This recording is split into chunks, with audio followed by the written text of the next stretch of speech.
Sa mga katek vloggers, mga subscribers, bago tsaka luma, mga supporters, mga dumaan, dumalaw at bumisita sa channel, lahat ng mga viewers, secret viewers at silent viewers, magandang araw. So ito na yung bagong episode natin sa installment ng ating BMB amplifier, ano, na pinakita natin na pinapalitan natin ito ng mga nag-recapping tayo.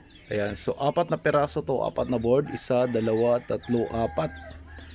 Okay, tapos yung panghuling binaklas natin, pinalitan ng parts at pinaliguan ay ito, yung amplifier stage niya. Ito yung kanyang amplifier. Ayan, so malinis na, natapos na natin.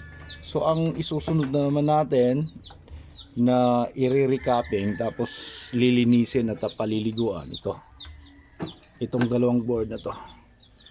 So ito yung kanyang preamp board. Ayan siya. Yan, kung tingnan nyo ng maigi, ayan, kitang kita yung kanyang mga kalawang, mga capacitor, kinakalawang na.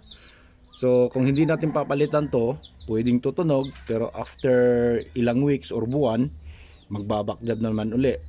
Ang problema nga natin, dahil napakahirap baklasin nito, ayan, kita nyo naman, napakaraming wire niyan, ayan, so isang mali mo lang dyan, pwedeng madisgrasya mo yung item. Ayan, tapos ito yung isang board pa, ayan siya, so meron na rin mga kalawang. Ayan, malalaman mo yan pagka dito, pagka inano mo yan sa likuran. Kapag nakakita ka ng mga ganyan, ayan, medyo nangingitim-ngitim na, sigurado dyan may naglilik na capacitor dyan. Ayan, kaya isa to sa mga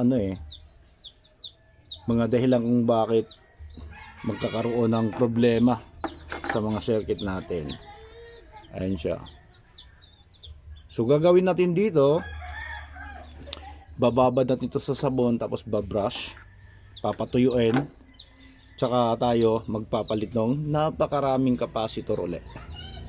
Ayan, so napakaraming napalitan na natin capacitor. Siguro mahigit 100 na, nang napalitan natin, tapos plus ito pa. Ayan, so napakarami na.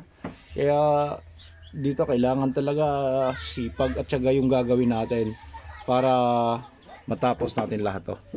Okay, so abang-abangan nyo lang kung hanggang sa mapatunog natin ulit itong amplifier na to. So maraming salamat, God bless at bye bye.